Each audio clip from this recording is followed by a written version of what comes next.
Just filming the event from just before the shot until former President Trump is ushered into the hard cover. And that's a little bit old, that chart's a couple of months old. And if you want to really see something that says, take a look what happened.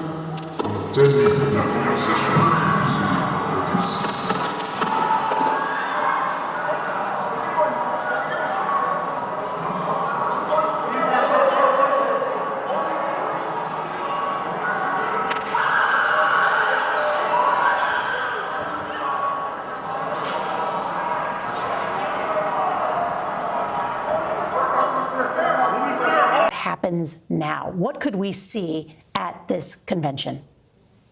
Well, we should first recognize, Nora, that as of today and as of yesterday, the Democrats had no official nominee. The way the process works is that during the primaries, delegates are earned by the candidates. President Biden won an overwhelming majority. Those people, of course, knew that President Biden was 81. They knew that Kamala Harris was the vice president at the time. And the nominee was not official by any means until the delegates vote.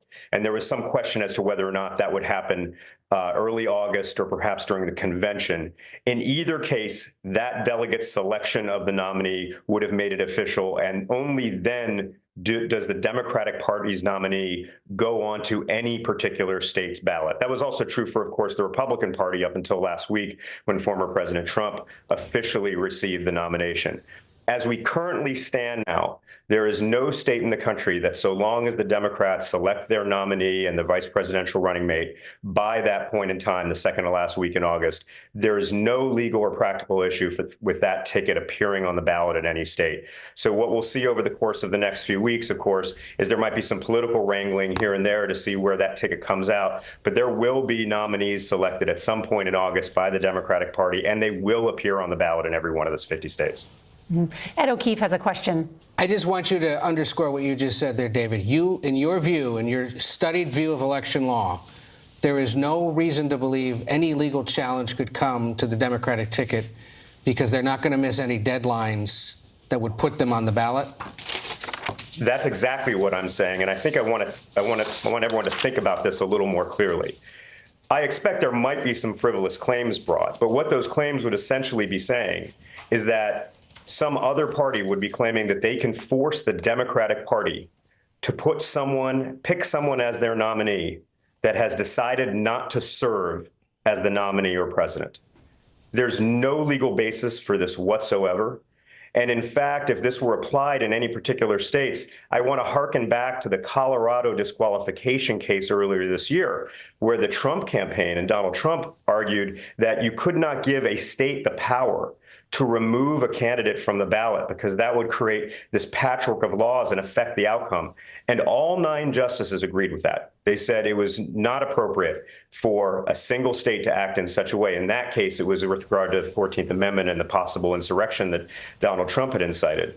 But it would be a real problem to allow any state to affect the outcome of the election by refusing to put a duly nominated candidate on the ballot.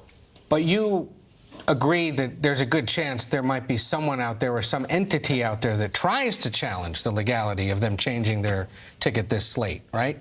I mean, we've certainly heard from some groups and individuals that have made that claim in advance, and we've certainly seen that there is no bar to people apparently being willing to bring frivolous litigation.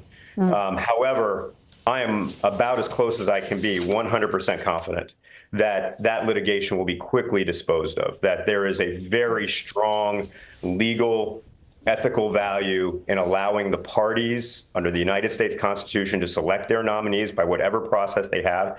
This is the process the Democratic Party has laid out. If a presumptive nominee is unable or is unwilling to serve as a candidate, and that happens before the convention, the delegates can then select their nominee, but there is no nominee right now, and there was no nominee yesterday, and there won't be a nominee until the delegates vote, presumably in August. David.